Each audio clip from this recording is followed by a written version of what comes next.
Welcome to stage 2 of the Rally to Maroc. This is what happened today in the bikes.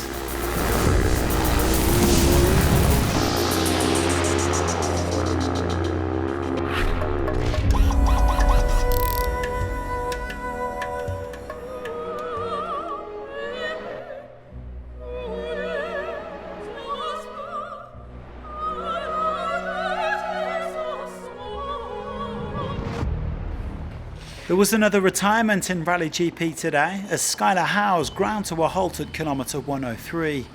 A crash damaged the American's Honda to the point where he couldn't continue. His last finish at this event was in 2022 when he claimed overall victory. Had a bit of a bike issue which caused a significant crash here, and then now the bike's not running, so unfortunately that's the end of my race. It's how rally goes sometimes, and this is now 3 years that I won't finish the Morocco rally, which is a shame. Super bummed out, but happy to be okay and we can get back to work for Dakar.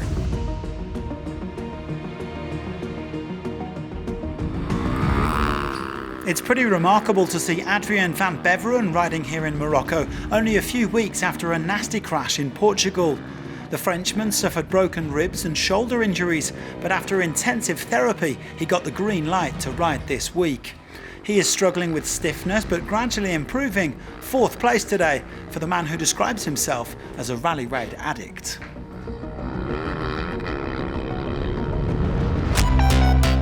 Daniel Sanders was cruising along nicely for the first 180k, but he struggled late on due to high temperatures and poor visibility.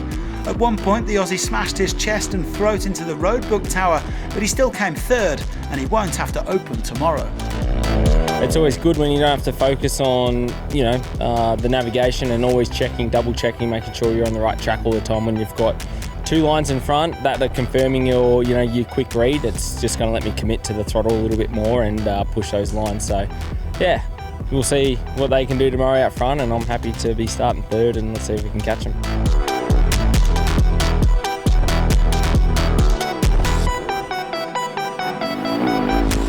Ricky Brabeck had a much better day than yesterday, improving a few things on the bike and simply having more fun. With Luciano Benavides now out of the picture, Ricky and Tosha Sharina are in a big battle to finish 2nd in the World Rally Raid Championship, having started the week level on points. The American lost a few minutes to his teammate today, but he's still in the fight.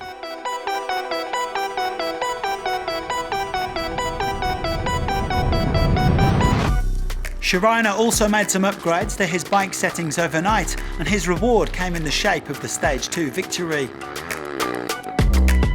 The Spaniard said it was rough out there, and the poor visibility made it hard to follow Sanders' lines, but in the end he gained almost 4 minutes on the new world champion and almost snatched the overall lead. We took finally the victory, 1st and 2nd for the team, so that's so good. We're in a battle with Daniel and Ricky, with Ricky for the 2nd place, so that's so good. Tomorrow we open the stage, so maybe we will lose a little bit time. I will try to lead all the day and take that bonus, so we will see. Bigger gaps opening up on a high-speed stage. Nacho Corneja was the best placed of the hero riders in 5th, around 30 seconds ahead of his teammate Ross Branch. Sanders is still on top overall, but the gap to Sharina has been slashed to just 43 seconds, with Brabeck at 4 minutes 15.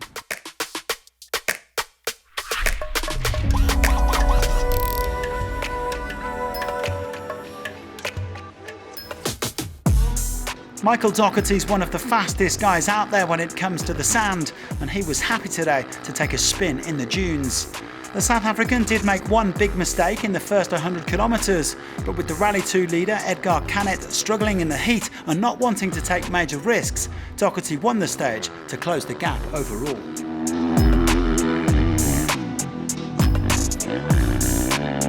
The stage was really fun. It had a lot of different kind of terrain, different kind of speed zones, and of course we had some dunes, so that made me quite happy. Navigation was on point after that one mistake, but yeah, happy with the way that they went, and yeah, just looking forward to the next stage, and let's hope we have more dunes. Doherty leading in Konrad Dubrovsky and Tobias Ebster with Canet in fourth. Niels Terek rounded out the top 5 on his factory Covey. Canet is still in control overall though, leading Doherty by a shade over 5 minutes.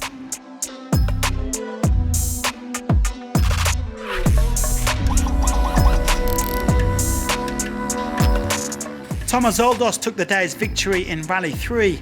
The Frenchman was trailing the overnight leader, Noah Sankt, at the final checkpoint, but the latter melted his bib noose and missed several waypoints, which led to heavy penalties. Zoldos taking full advantage, he now leads the class by almost an hour and a half. Sankt incurring an hour and 15 minutes worth of penalties, but he remains second overall, ahead of Mauricio Cueva.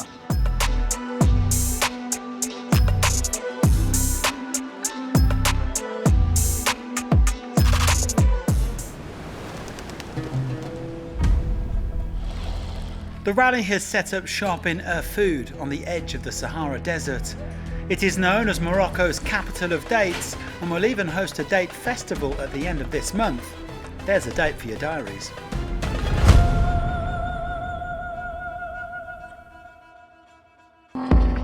This is stage 2 of the Rally to Maroc. Strap yourselves in for the ultimate class.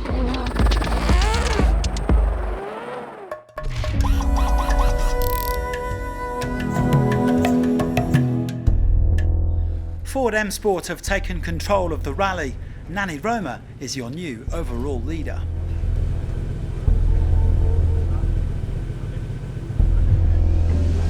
It was good, not easy. I expect less sun and less dunes.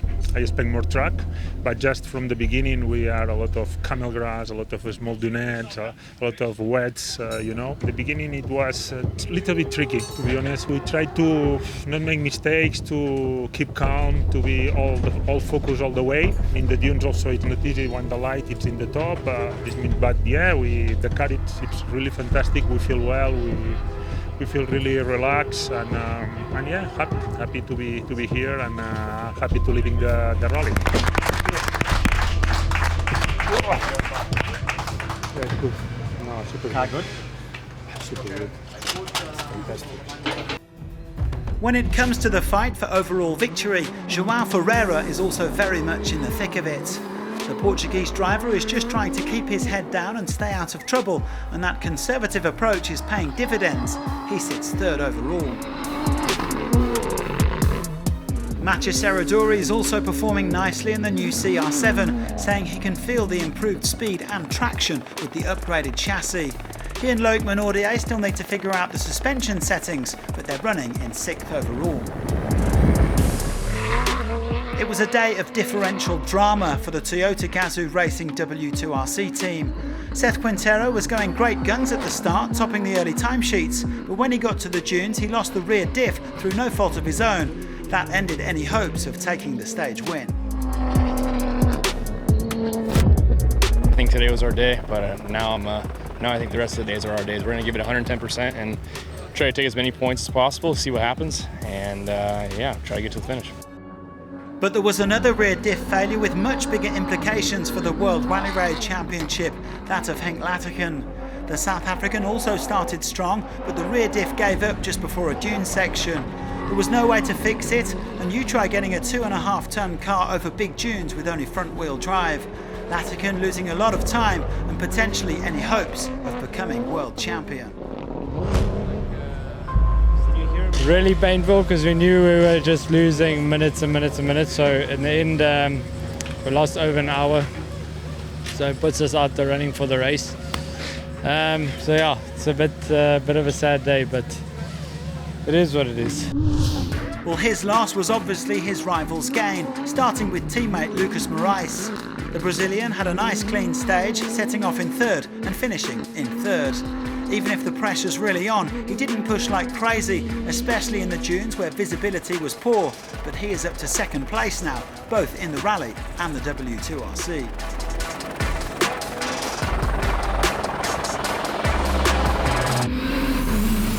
We all expected Nasser al-Attiyah to hit back after his troubles yesterday, and the Qatari didn't disappoint, storming to the stage win in his Dacia Sandrider. He quickly passed Yazid Al-Rajhi and several others, then stopped to help biker Aishwarya Pisse when she ran into trouble. A tough day, but he still beat Roma by a minute and a half, climbing to 7th overall. And Nasser knows that anything is still possible.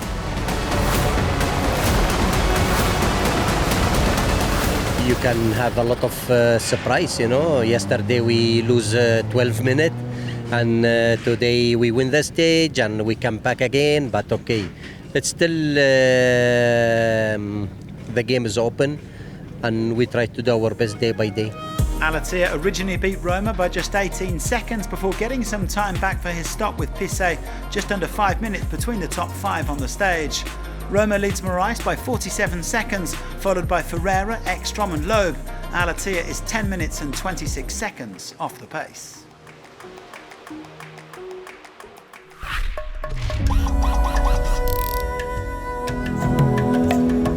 This is a second chance.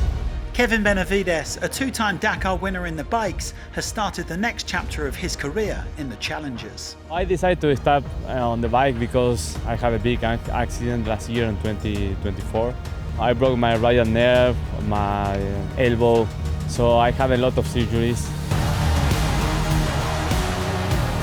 Right now it's much better, but I'm not able to be at 100%, you know. I think I took the right decision, and I think this new chapter on the force wheel also is something that I always hope on this, and I believe, I dream on this.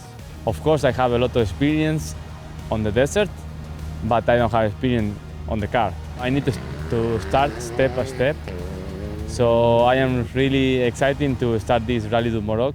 And start he did, but stage 1 didn't quite go as planned. We hit one cut, so we broke a tire on the cars and also one arm on the front part of the car. We stayed there a lot of time trying to repair the car. So it was a really long day, but I never give up.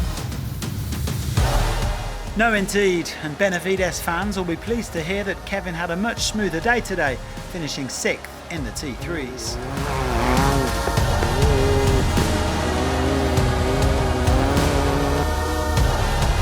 Second place on this second stage went to Abdulaziz Al-Kawari. The Qatari comes from a big rally family and he's competing for Al-attiyah's team, Nasser Racing. He was actually trailing his teammate Khalifa Al-attiyah for much of the stage, but Nasser's younger brother ran into trouble late on. And that handed the stage win to Puk Klaassen, who surged from 8th place at the halfway stage to finish first after doing a sensational job in the dunes. After some issues yesterday, she and Augusto Sanz just tried to keep it clean. It's a big moment for the Dutch-born South African, who thus claimed her very first victory in the W2RC. I wasn't expecting the results, to be honest. Yeah, we put a lot of work this year into the car and the team's put a lot of work into everything. So yeah, it's really rewarding to finally have a little stage win.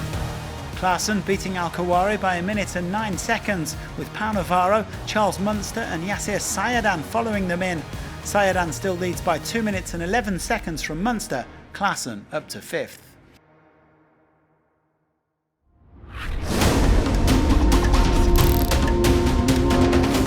After 2 days of Portuguese power, the Can-Am factory team hit back with a vengeance in the SSVs, completing a 1-2-3 and putting all 4 of their cars in the top 5. Hedemaios Ferrioli came second and now leads the rally, the Argentine declaring that the Maverick R is made for the desert. Well, you couldn't argue with that today. Victory went to his teammate Chaleco Lopez, the 3-time Dakar winner, seeing off all comers over the sand and climbing back into overall contention.